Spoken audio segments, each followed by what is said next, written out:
Good morning, everyone. Good morning! Naranasan naman natin ang presensya ng Diyos. Amen! Naramdaman natin ang kanyang kalwalhatian. Amen! Amen. Praise God. Purihin ang Panginoon. Yan naman palagi ang ating prayer. Hindi paranas mo sa Amen! Hallelujah! purihin ang Diyos.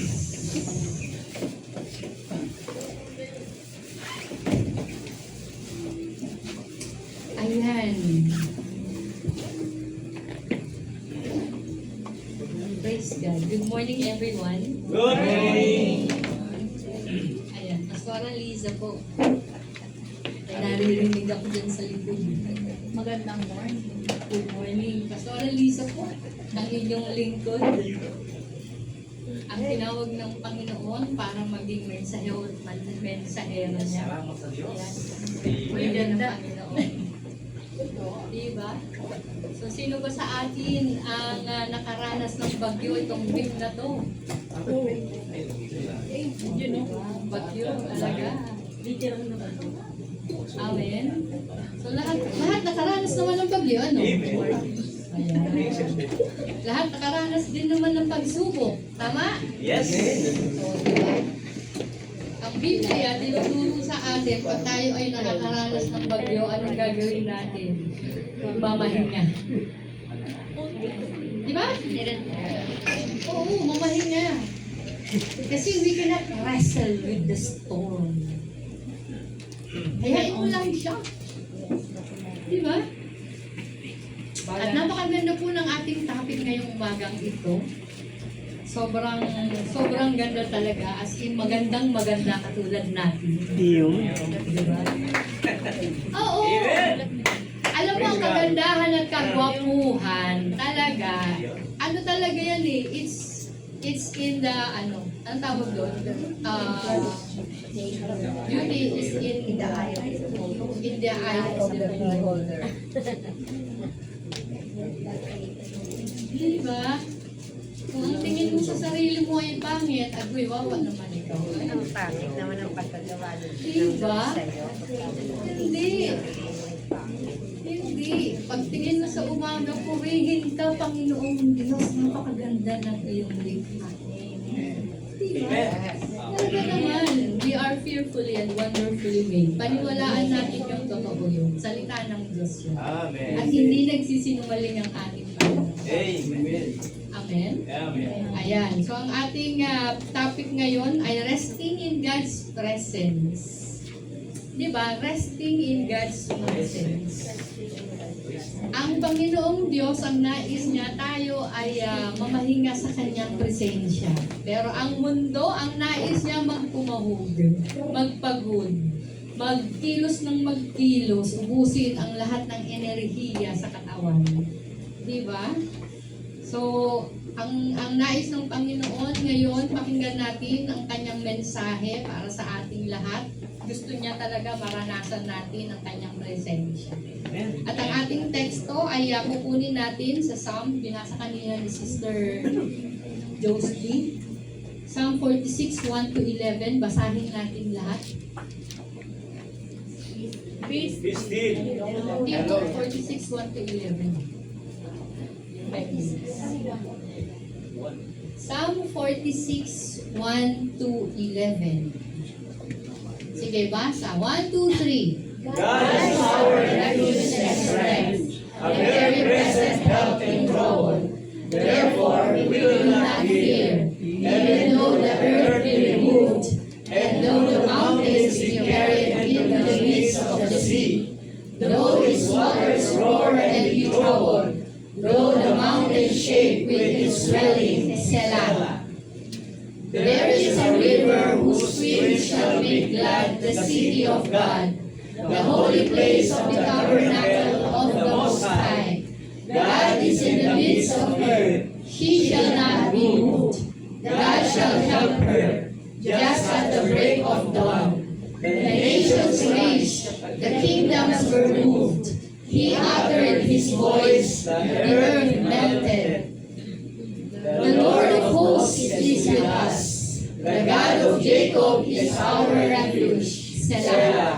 Come. Come, behold the works of the Lord, who has made desolations in the earth.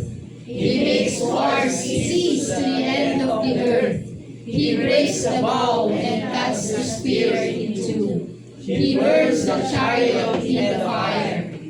Be still and know that I am God.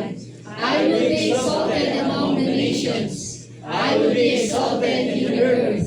The Lord of hosts is with us. The God of Jacob is our refuge. Selah.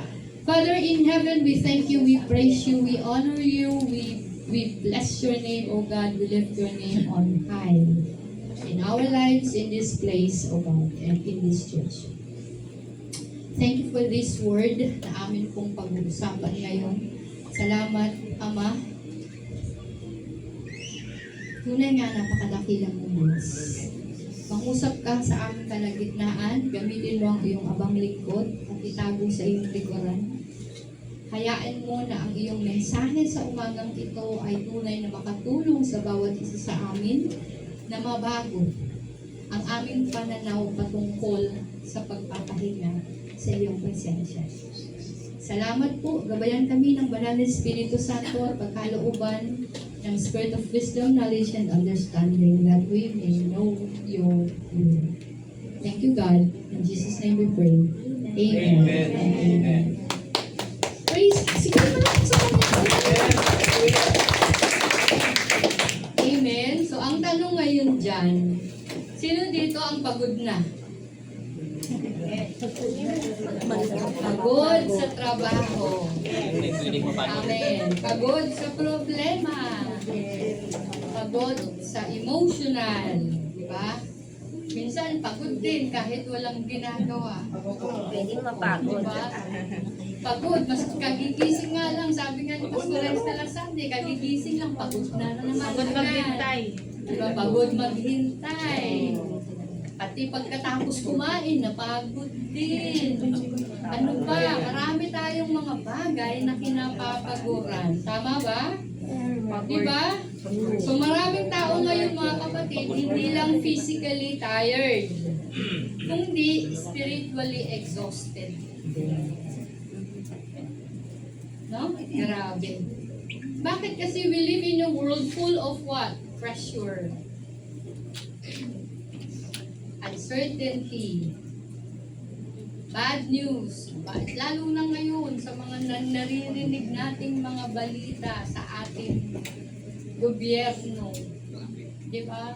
Nakakapagod pakinggan yung, kaya minsan ayaw mo na rin manood eh, di ba? Ng mga balita.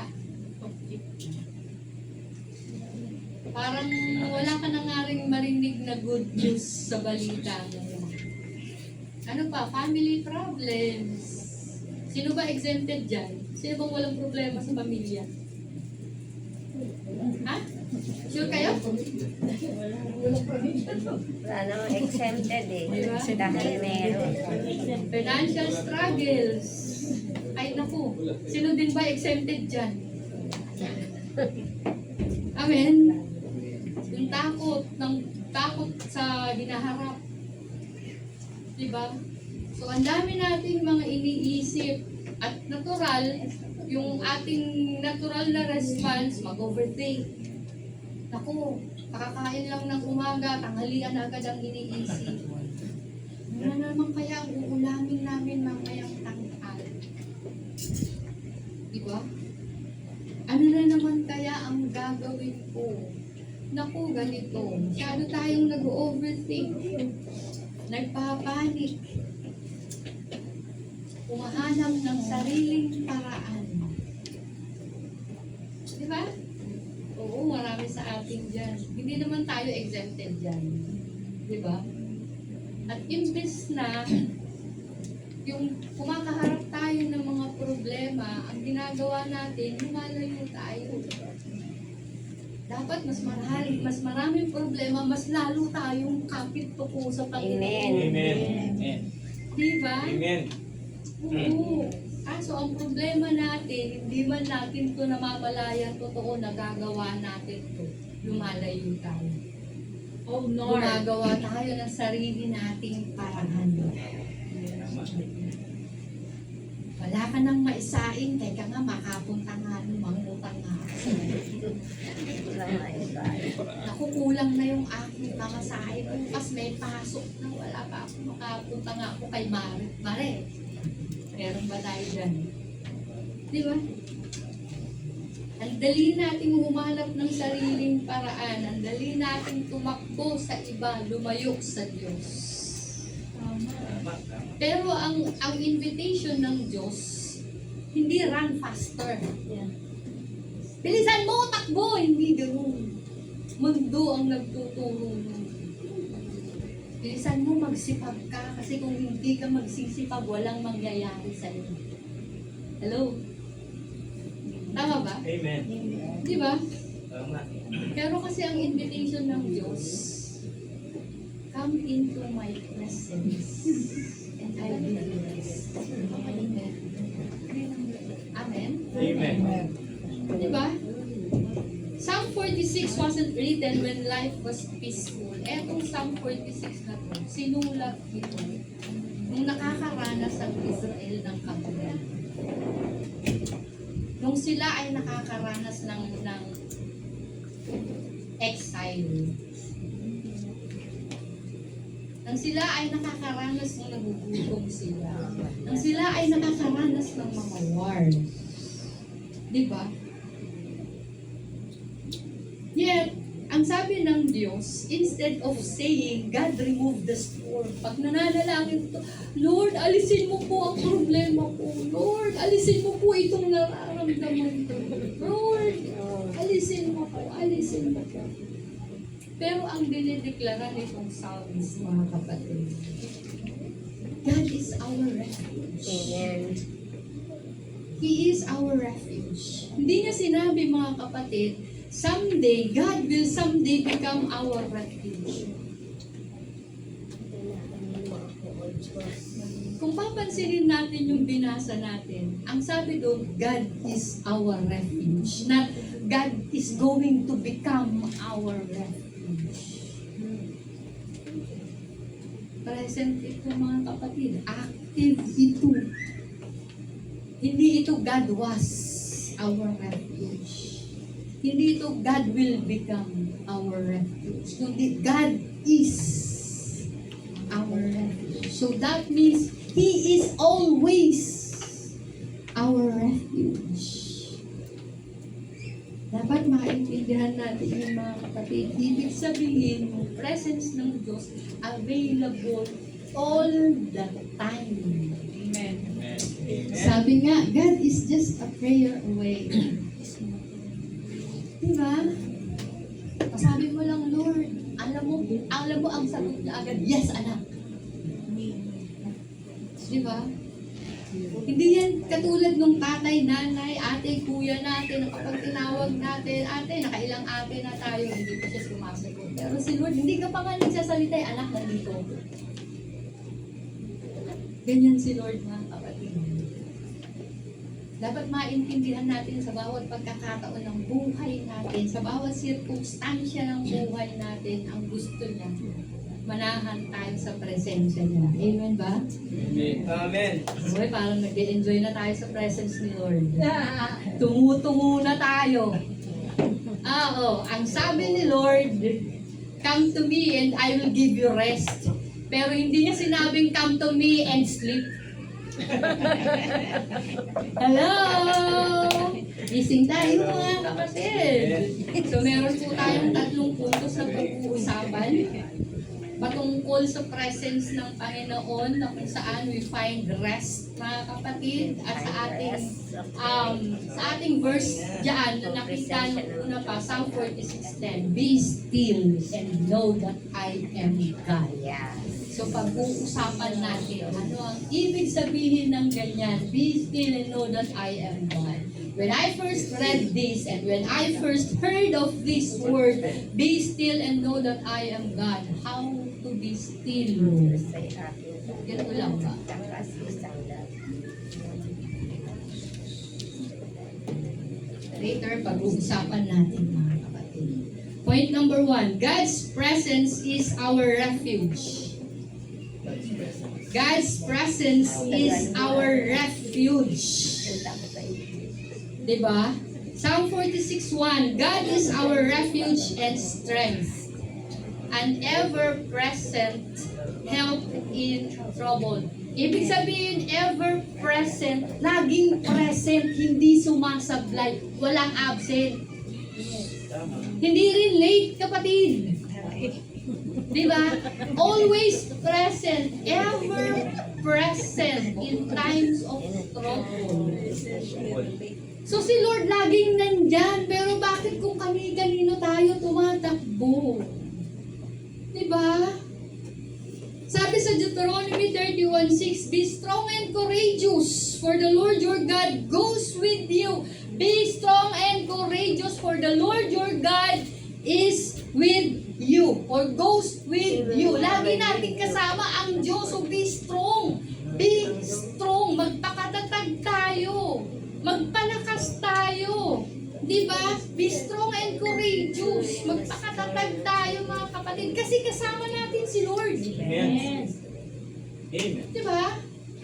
Sabi ko nga, napapansin ko, sa mga napapanood ko, alam nyo maganda, mga kapatid, kung hindi nyo pa napanood yung Visuales. Napanood mo yun? Ang ganda nun. Meron doon gangster. May gangster doon, bro. Gang. Teach you a lesson. Teach you a lesson. Ito actually, totoo itong mga nangyayari sa mga kabataan. Napakagandang pelikula. I really wish, minsan mapanood natin ito dito, magkaroon tayo ng youth fellowship, tapos makapanood tayo niyan. Ano yun talagang nangyayari talaga. Meron doon isang episode na pag nabubuli, may mga gangster doon, bro. Oo, ang tapang, grabe. Kumbaga makita mo pa lang, yung agent, naghanda na siya. Meron siyang perang handa na. Para hindi siya mabuli, gaganon na agad siya, para bang meron na agad siyang suhol. Ganun. So hindi siya nababanatan. Ngayon dito, ang tatapang nitong grupo na to. Ngayon, yung ERPB ba yun? Tama ba? ERPB? Nung dumating ang ERPB doon, grabe naman din talagang tapang. Grabing tapang nila. Tapos pagka napupo sila, tumatakbo sila. Kung sino pa yung mga, yan. Teach you a lesson. Maganda to. Hindi ko naman yan, wala naman tayong komisyon dyan, pero maganda to. Maganda yung aral nito. Oo. Maganda po yung aral na kakapulutan natin dyan. Ipag-pray natin yung ating mga kabataan kasi talaga siya, visible talaga siya even sa bansa natin. Diba? So kahit nagaano katapang yung tao, kapag naisahan na siya, tumatakbo, nagsusumbong pa doon sa kala niyang mas matapang pa sa kanya. So dapat tayo ganun din, mga kapatid. Kapag tayo may problema, magpakatapang tayo kasi kasama natin si Lord, siya yung magtatanggol sa atin. Sabi niya, I will fight for you. Amen. Diba?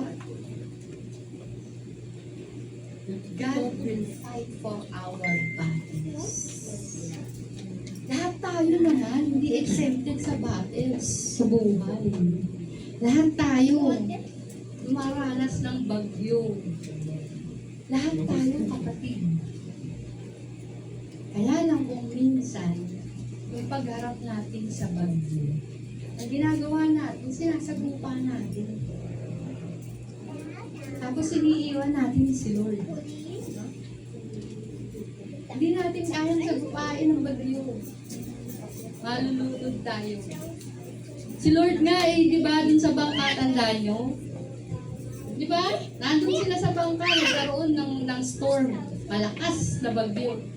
Pero ang ginagawa ni Jesus Christ, natutulog. Diba? Bakit? Kasi nagtitiwala siya sa kasama. Dapat ganun din tayo. Diba? Okay naman yung mawindan. Okay din naman yung naramdaman mo yung bigat ng problema. Okay yun. mag-dwell tayo doon sa takot natin. Yun ang mali. Normal pa tayo. Si Pastora, normal na tao pa to. Nakakaramdam pa to. May emosyon pa to. May puso pa to. I'm still in the flesh. Nasasaktan din ako. Nagagalit din ako. Pero, di ba, huwag tayong mag-dwell doon sa sitwasyon na ganun. Amen. Ang nais ng Lord, sige lang anak, ilabas mo yan. Sige lang, di ba? Sabi nga dun sa Bible, come let us reason together. Magsumbong tayo kay Lord. Amen. Pag nakagawa tayo ng pagkakamali, huwag mong i-condemn yung sarili mo. Aminin natin, Lord, mali na naman ako kanina. Sorry, Lord. Sorry. Alam mo yun? Ayoko to, Lord. Lord, ayoko to. Nagkamali ka na naman, nagawa mo. Lord, sorry. Nagkamali na naman ako. Bakit ganun, Lord? Lagi na lang pa ako ang mali. Lord, bakit ganun? Mas maganda yung ganun. Kesa yung, Lord, sorry, Lord. Tapos nakagawa ka na naman ng mali. Wala na, magiging kalos ka na. Hindi ka na babalik kay Lord kasi nakukondemn ka na. Lagi na lang ako nagkakamaling ganun. Kaya ang relationship walang reconciliation kasi may ganun, pride. Magpakumbaba. Kahit na sabihin mong meron kang kahit na sabihin mong meron kang punto, pag kinurek ka, magpakorek ka. Kasi si Lord, ang habang nagpapakumbaba, ay Lord, ganito na naman nangyari, Lord. Ganito, Lord. Nasasaktan kasi ako, Lord. Lord, bakit ganito? Sumbong natin lahat sa Kanya. Hindi natin isusumbong. Alam mo ba, ganito na. Ano naman sasabihin nito? Ay, naman, ay, ganito, ganyan talaga yan. O, diba? Hindi siya ganun. Diba? Kung minsan, okay lang din naman mag-confide tayo sa iba. Kailangan natin yun. Even us. Actually, kahit kami mga pastor, naghahanap din kami ng gusto naming pag-confidean. Kasi nakakaranas din kami nung nahihirapan kami sa sitwasyon. Gusto namin may makakarinig din doon sa mga litanya namin. Pero hindi namin yung pwede namang sabihin kung kanino, di ba? We have to be careful. Even you guys, even you mga kapatid, let us be careful sa pagkukonfide ng nararamdaman natin. Better yet, kay Lord mo na lang talaga isumbong yan. Amen. Si Lord lang talaga, He is our refuge, mga kapatid. Ano ba yung refuge? A refuge is a place where people run during danger. Diba? Kapag masama loob mo, gusto mo makausap yung kaibigan mo, you have best friends here, diba? O gusto mo masabi agad dun sa asawa mo, o gusto mo sa pinaka-close mo, pag yung feeling mo, masama loob mo, gusto mo may makausap, tama?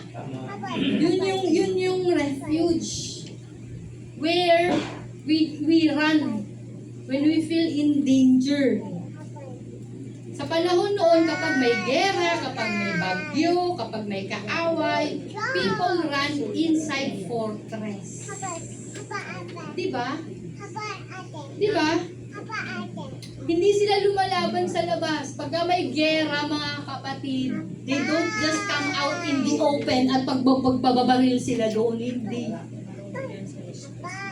Tinatago nila yung sarili nila sa shield. May shield silang pinagtataguan. Tama ba? They stayed inside because the fortress protected them. Ganyan din sa presensya ng Diyos. We are protected. We are being embraced by God. Huwag kang mag-alala, anak. Andito ako. I will protect you. Ganon din tayo sa mga bata, sa mga anak natin, di ba? So long as they are under our roof, they are protected. We can protect them. Ganon din si Lord sa atin. If we seek our refuge in Him, we are sure, 100% guaranteed that we are protected. Hello? Di ba? Habang nasa presensya tayo ng Diyos, safe tayo. Sabihin mo, safe ka. Safe ka. Di ba? Safe tayo. Okay, notice the wording mga kapatid. The verse did not say God gives refuge. The word of the Lord didn't say God gives refuge. It says God is our refuge. Our security is not found in money. Never in money. Hello. Hello? Hello? Ding ding! May ka na tumawag. May isip ko. Ay, agoy. Agoy, oy. Nakakunik. Siyo. Sa akin pala yun. ERTB. Sino ba ka-video ko? Sa flood control. ERTB. ERTB. Alert out. Siya. ERTB. Agoy. Alert. Alert.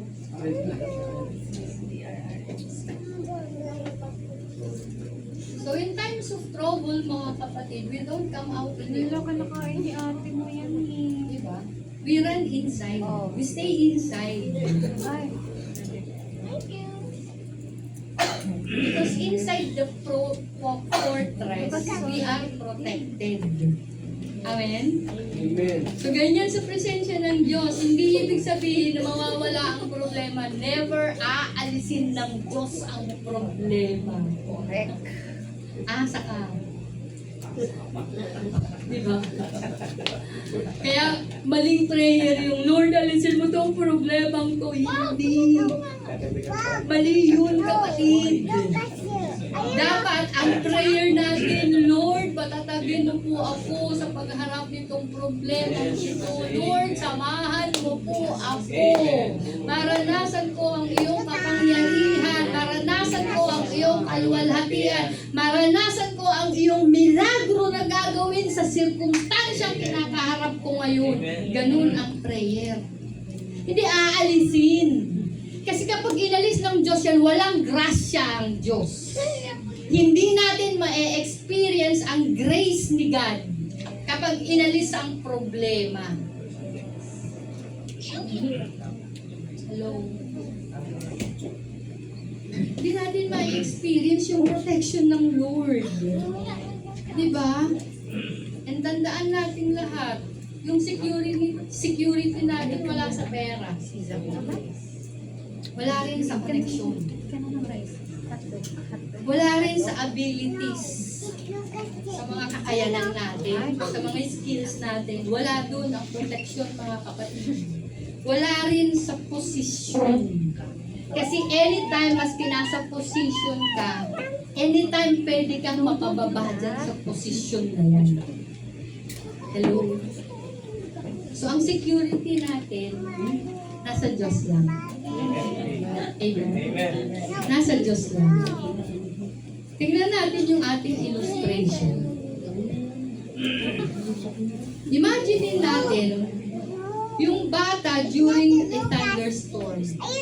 Pag malakas ang kulog, diba, kahit nga, sa totoo lang, itong tanda ko na to, 54 na po yung pastor. Ha?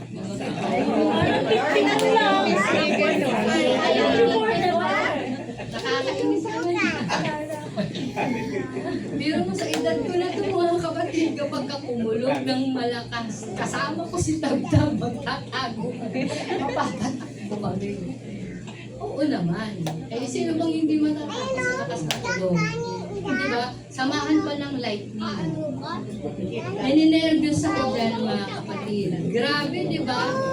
Nakakatakot. Pero ano ang ginagawa ng bata? Sa takot ba ng bata pagka ganyang may kulog, may thunderstorm, lalabas ba yung bata? No. Hindi, di ba? Pupunta siya sa parents niya. Yes. Di ba? Kasi sa parents niya, feeling niya secure siya. Safe siya. Di ba? He is yun. Our refuge. Refuge. Di ba? So the child finds his refuge sa kanyang magulang. Pag niyakap na siya ng magulang niya, feeling niya safe na siya. Walang mangyayari. Hindi siya pupunta sa labas at sasabihin niyang tumigil ka bagyo. Hindi ganyan. Amen? Ayan. Kasi wala sa atin makakapigil ng bagyo. Amen. Ganon din sa atin. Hindi natin mapipigilan ang anumang problema sa buhay natin. Pero sa presensya ng Diyos, safe tayo. Sa presensya ng Diyos, hindi nga tayo pumabaya. Amen. Amen. Amen. So, anong gagawin natin mga kapatid? Kapag may problema tayo, okay tayo sa kapitbahay. Diba? Di ba? Water lang, water. No! Don't get nasty. Water, Kapag kakulang yung budget natin, isang tawag mo lang. Di ba? Isang message mo lang. Ayun o. Huwag tayong tatakbo sa tayo kayo. Promise.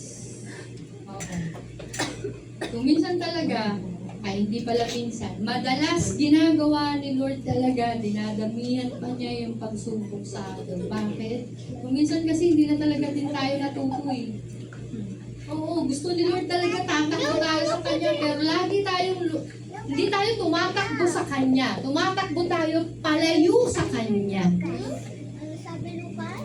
Mabuti ba talaga ang Diyos? Bakit ganito ang buhay ko? Punong-puno ng problema. Hindi na nabago ang sitwasyon ko. Anong klaseng Diyos yan? Di ba? Pero kahit ganun pa yung sinasabi natin, mga kapatid, God is so good. God is still there. He is still trying to embrace us. Anak, nandito ako. Nagkakamali ka sa iniisip mo sa akin. I want to help you. Kaya lang lumalayo tayo. Diba? Lapit tayo kay Lord. Mas lalo tayong maging tuko. Kapit tuko tayo sa Panginoon. Huwag sa patalim. Kasi pagka kumapit tayo sa patalim, mas lalo tayong masusugatan, mga kapatid. Madodoble ang problema natin. Hello? Promise, mga kapatid. Walang kumapit sa patalim ang nawala ang problema niya. Mas lalo pang nadagdagan ang problema. Inom ako tubig. Lapit tayo sa Panginoon. Lapit tayo sa Panginoon. Siya ang gagawa ng paraan at magpapadala sa iyo ng tulong. Siya yung pakausap sa tao, yung tamang tao na makakatulong sa iyo. Marami tayong mga kakilalang tao na akala natin dahil sa tingin natin sa Kanya ay makakatulong siya sa atin. Pagpunta natin sa Kanya, ay sorry, wala din ako. Ayun o, mama. Sino ba naka-experience yun? There, display. Display. Yung inaakala natin makakatulong sa atin, siya rin pala yung magbe-betray sa atin. Kuya. Ay, naku. Di ka na nga natulungan, chinismis ka pa. Ay naku, lumapit sa akin si Jay. Ano naman pera yung parang pagka lumapit sa'yo, sabihin mo ganito. Chinismis ka pa. Nino. Diba? Si Lord ang magpapadala ng tulong sa Lord. Hello? Diba? Window. Kapag may problema, don't run away from God. Run to God. Window. Prayer is not our last option. Dapat pag may problema, yun ang very first option natin. Prayer, mga kapatid. It is our safest refuge. Point number 2. God's presence brings peace in chaos. Psalm 46, 2-3. Therefore, we will not fear. Pagka sinabing therefore, conclusion na yan. Tama ba? Therefore, we will not fear. Hindi tayo dapat matakot. Though the earth give way and the mountains fall into the heart of the sea. Makikita natin lahat. Guguho ang mga bundok. Magkakaroon ng shaken everywhere. There will be wars and rumors of wars. There will be famine. There will be, the wickedness will increase. Mga kapatid, lahat ng aguluhan na yan, hindi mo yan mapipigilan. Mangyayari na lahat ng yan. Pero ang sabi niya, therefore, we will not fear. Expectin natin na lahat ng yan mangyayari. Asahan natin lahat yan mangyayari. Lahat tayo makakaranas ng luto. Lahat tayo makakaranas ng problema. Lahat tayo makakaranas ng iba't ibang uri ng pagsubok. Pero tandaan natin, kapag tayo ay pumunta sa presensya ng Diyos, He brings peace in chaos. Kahit na gaano kaingay ng mundo, it's just a matter of choice, kapatid. Piliin natin manatili sa presensya ng Diyos. Amen.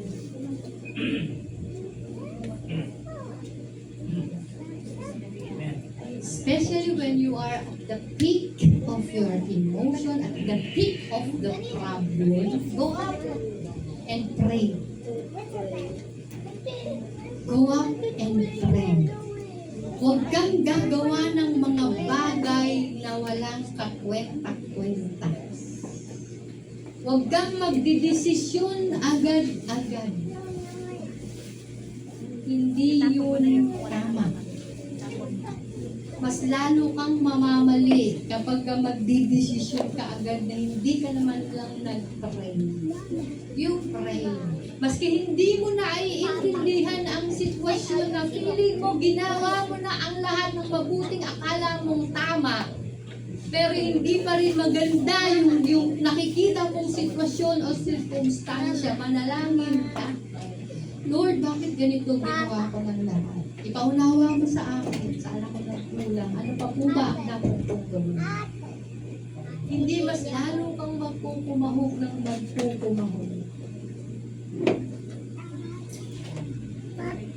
Diba?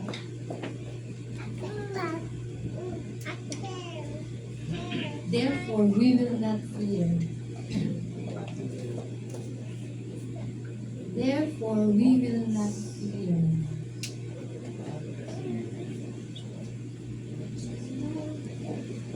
Naalala ko yung pelikula ni Gideon. Anong title niya? Isusumbong kita sa tatay ko. Si FTJ. May mataray din dun si Gideon. Ngayon may nakaaway siya dun sa labas. Ay naku, isusumbong kita sa tatay ko! Tapang niya. Punta siya, uwi na yun sa bahay niya. Tatay, ganito! Malakas ang loob. Wala pa din tayo. Sumbong natin kay Lord. Sumbong talaga natin kay Lord.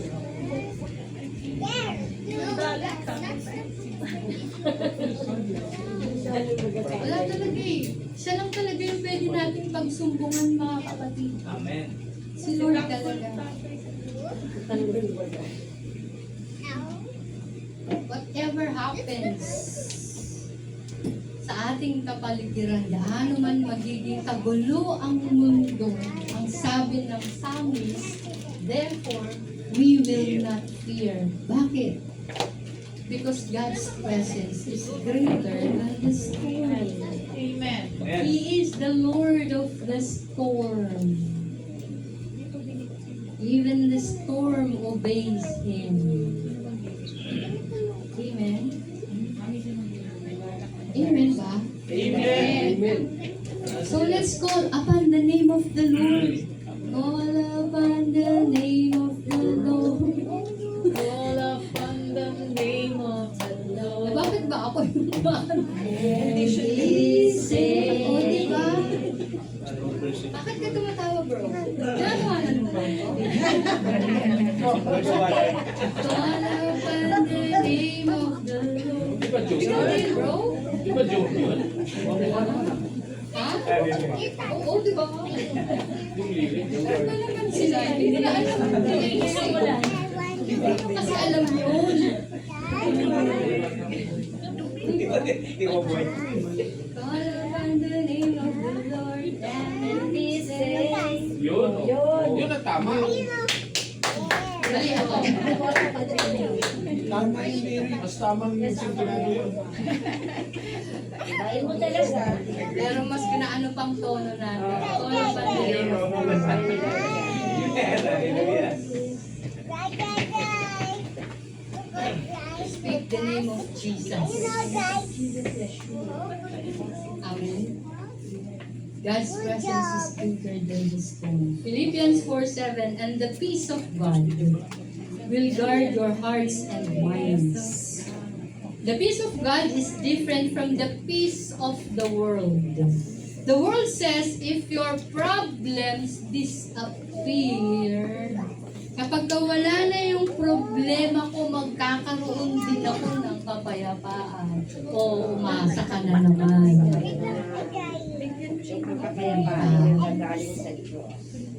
Eh, ang problema, hindi mawawala yan. Mawala man yung isa, may paparating uling susunod na bagyo. Dalawa pa, may kasama ka. O, di ba, times 2. Di ba? Hindi. Pero ang sabi ng Panginoong Jesus, you can have peace even while the storm is happening. Di ba? O katulad nga ng mga disciples dun sa boat. Nasa loob na nga sila ng barko, kasama na nila ang Panginoon, pero nag-tremble pa sila. Natakot pa sila. Pero ang Panginoong Jesus, ang sarap ng tulog, kalmadong kalmado. Si Peter, mga kapatid, makalakad na sana siya talaga doon sa water. Nakaapak lang siya, na-experience niya na. Bakit nakaapak si Peter sa water? Bakit? Kasi nakatingin pa siya kay Lord.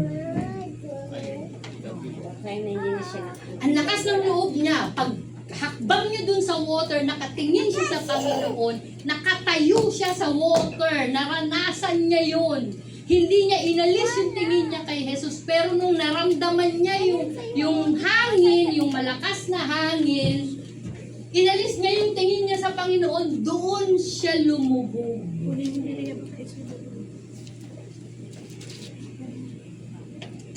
Fix our eyes on Jesus. Kasi kapag inalis natin yung tingin natin sa Panginoong Jesus, marami tayong maririnig eh. Ay, alam mo, may problema ka. Punta ako dun eh, kasi yung lending doon, mababa lang yung interest. Ganito, punta ka rin. Tapos sabihin mo, referral kita. Ganito, ganyan. Diba? Marami kang maririnig kasi hindi ka nakafix sa Panginoong Jesus. Marami kang maririnig na mga kung ano-anong mga solusyon ng mundo. Diba? Pero hindi mo alam. Makinig ka lang sa Panginoon. Manalangin ka. Hindi mo kailangan mangutang para bumili ng bigas. May magbibigay sa iyo ng bigas. Hindi mo na kailangan bayaran. Ganyan kumilos ang Diyos. Walang interest, mga kapatid. May kasama pang ulam. Hello? Diba? You can do. So let's fix our eyes on Jesus because peace is not determined by circumstances. Peace comes from trusting the Father. Amen. Ang kapayapaan, mga kapatid, ay nagbubula sa pagtitiwala natin sa Diyos. Sometimes God calms the storm. Sometimes God calms His children. Kung minsan yung storm ang pinakakalma ng Diyos. Pero kung minsan hinahayaan mo lang yung storm, pero ang pinakalma niya yung mga anak niya. Huwag ka na mag-alala. Huwag ka na matakot. Andito na. Hello. Diba? Pag kayong bata nandun siya sa yakap ng tasay niya, kaya nung nanay mo, secure siya. Amen. The greater miracle is not always the changing of our situation. Sometimes the greater miracle is the changing of our heart. Minsan, yung sitwasyon, hindi yun ang binabago ng Diyos. Yun ang ayaw niyang baguhin. Ang gusto niyang mabago, yung puso natin, yung posture ng puso natin. Hindi, what matters is not how we see the situation. It's how we react to the